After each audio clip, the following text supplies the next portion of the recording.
I am Sarah. I read as Sora the Intuitive for Sky Messages by Sora. I am a tarot reader who specializes in past life readings. I also teach and mentor the tarot. I have two journals, one for learning the tarot and one for more learning yourself and deepening the connection with your deck. That one's a collaboration with Killer Pancake, who makes a couple of the decks I'll be reviewing.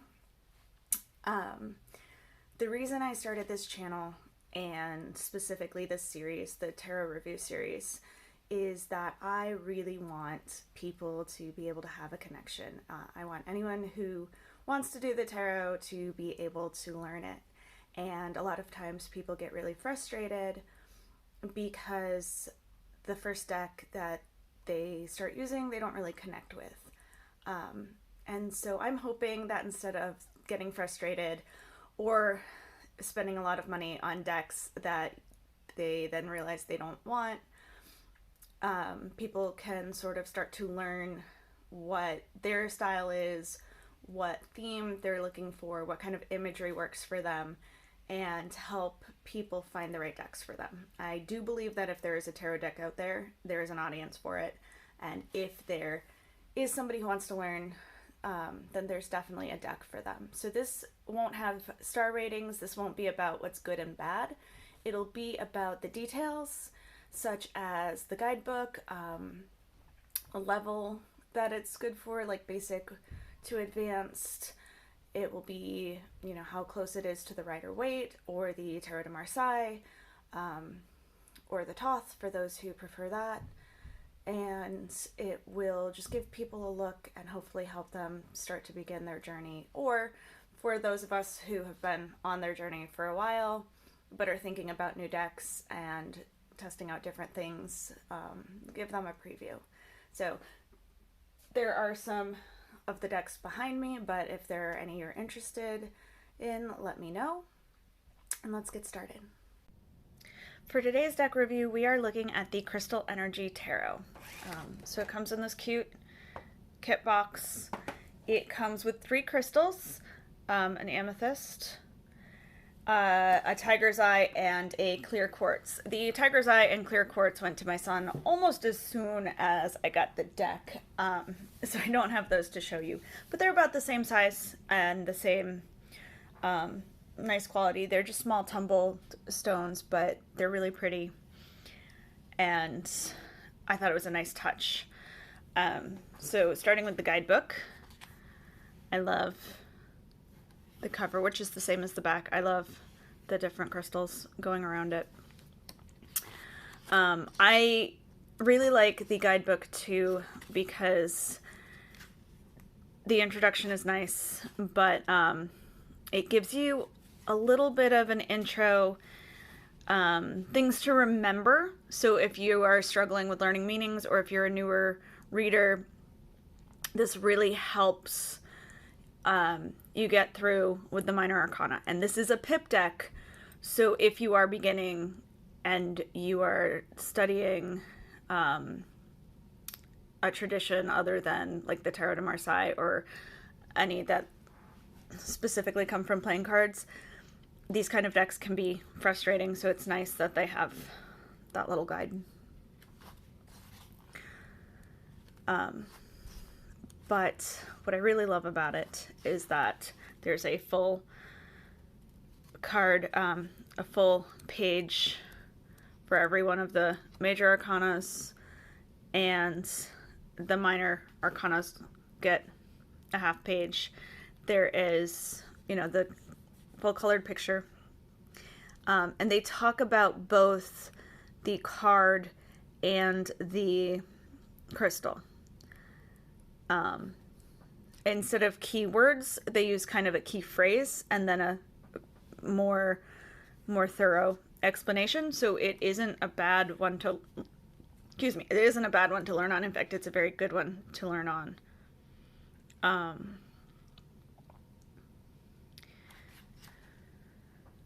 Even being a pip deck. And one of the great things about this deck is I actually really love the way they do that. I think it adds to the deck instead of taking away from the deck, being that they use the pip or playing card style for the minor suits. And the reason I say that is because it is based on the crystal. When we look at like the cups hold whatever the crystal is. So for people who are really well versed in crystals or learning crystals, they aren't distracted by the picture. Usually I say if you're an intuitive reader, if you're a visual reader, it's nice to have the pictures on there. But if we are talking about the energy of the crystal, I think it's much nicer to let the crystal speak for itself. So that, to me, is a huge plus for this deck.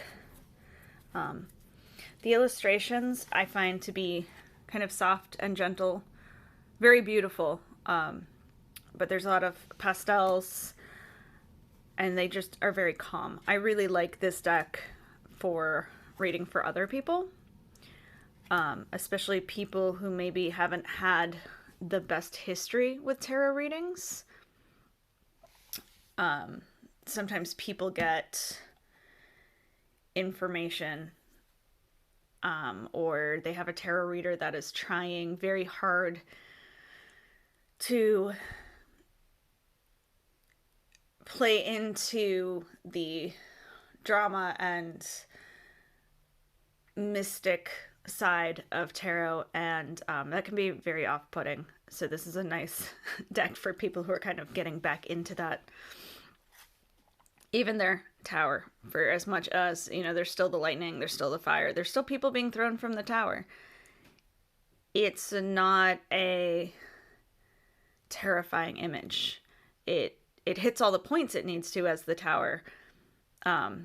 It still looks like a solid tower that clearly had something that wasn't going as well as we thought. So it still fits the meaning, but I think it's an easier picture for some people to see.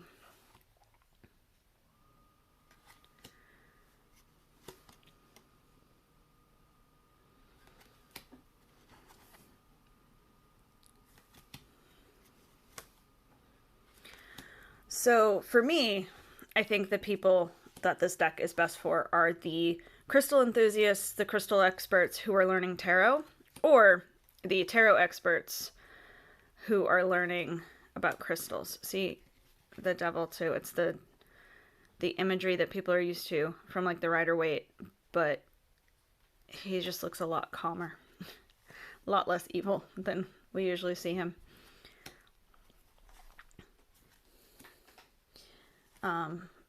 People who like the softer colors, anybody who is used to a pip deck, and of course anyone who's drawn to the imagery. I think this is a really nice deck if someone is younger and learning.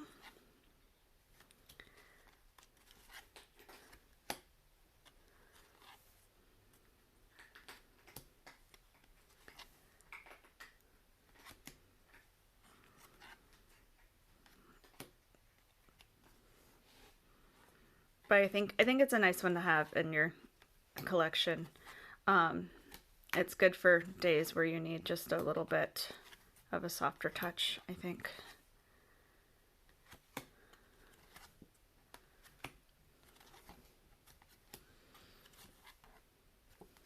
And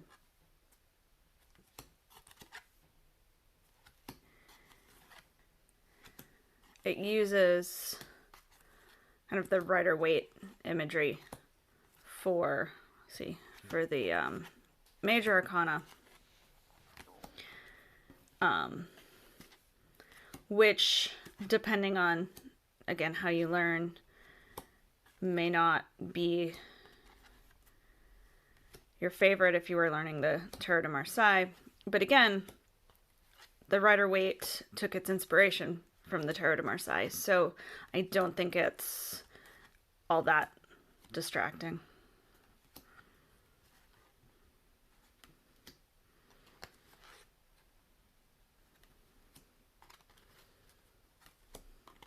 But all in all, I think it's just very beautiful soft artwork. It has a nice delivery. We'll do a short reading here in a minute so you can see, but I found that, well, in general, I tend to read very kind of no-nonsense, not sugar-coated, but also not like blunt. It's just very direct. I feel like this deck just has a softer delivery even when I'm the one reading it.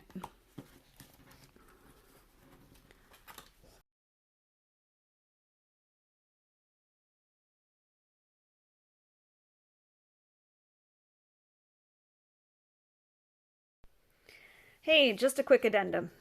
Something that I missed when I first recorded this is I wanted to mention that the suits are color-coded. They're done in a really nice way so that it doesn't take away from the reading. You're not really distracted by the color. The colors all work together, but they can give you that hint. So we have this beautiful light sky blue for swords. Perfect reminder that swords deal with air. That can be things like thought, motion, like swift thinking ideas. We have the cups, has this kind of sea green blue, this beautiful oceany color. So it's not that different from the swords, but it's different enough. And then that oceany color can help you remember that the cups are the water element. They are there, cover emotions and relationships. The wands are this pretty orange color. Wands are the fire element, movement, motion, passion, vision. And the green are the pentacles, the earth element, so the grounded element, the material, the real world, the financial. It's also any resources. I like to throw in time and energy because they are limited and we can measure them. So you see they're similar enough that they flow, but it's just a nice touch, especially because this is one of those decks that may be more challenging for beginners. I like that it throws things like that in there so that you still have those visual cues. And so if you do love the deck, it's not going to frustrate you as much as motivate you and push you along. Also, the card size. These are about the size cards of the decks that I learned to read on. A lot of the decks now are a little bit smaller, still bigger than playing cards, but a little bit smaller than this. It's not so big that if you're used to those, it would be a problem. Like I have fairly small hands and I can still shuffle pretty good. The cardstock's wonderful, so it's really good for shuffling. And I try to remember to talk about shuffling in my videos, but I'm not always good at it. So I wanted to add that in. So thank you for your patience. And again, I hope you have a great day. I will do a quick reading for the community. Next week we'll have the video where we do the pick a pile. For today, we'll just do a quick reading for the community so you can get an idea of how gently it reads. And we are going to start with the Knight of Wands. The Knight of Wands is an adventurous card. He is loyal, he is steady, but he's also pursuing his passion. And when we talk about passion, or when I talk about passion in the tarot, I am talking about the things that help you get out of bed in the morning, the goals that are not just goals where if you accomplish them, that's great. These are things that need to look a certain way to you for them to feel right. So I often tend to talk about people as like artists, sometimes activists. This isn't just the idea of making so much money or getting something done. This is about getting something done the way you want it done.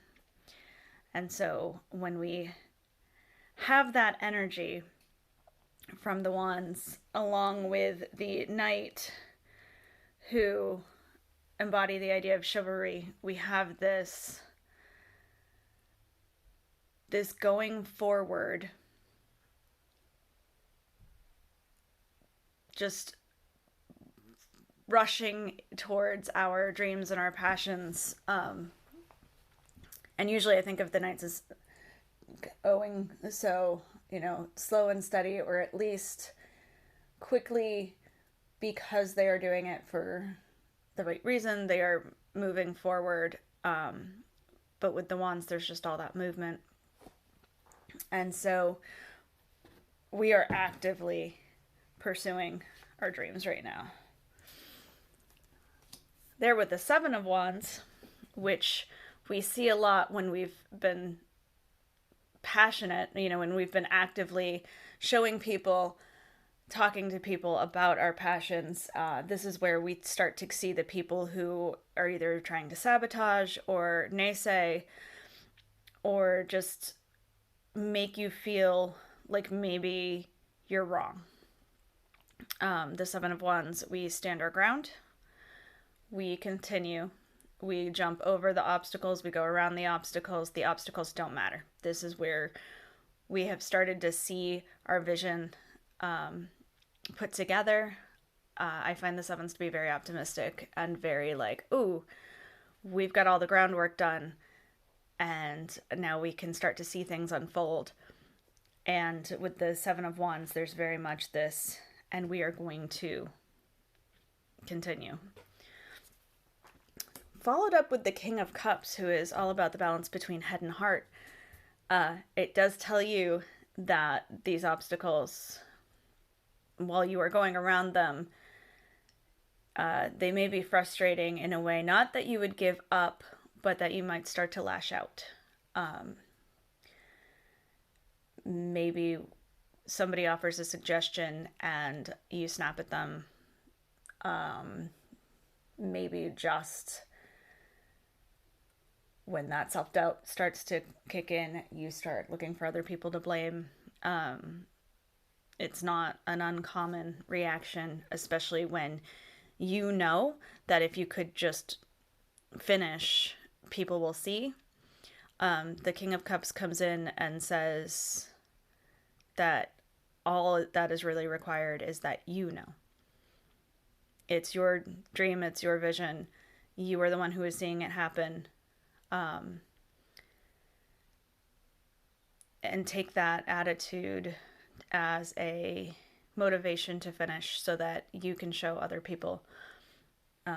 It's totally okay to be frustrated. It's okay to let those feelings come in and just acknowledge and let them push you forward instead of letting them come between you and people that are really in your corner. And that maybe just get kind of caught in the crosshairs.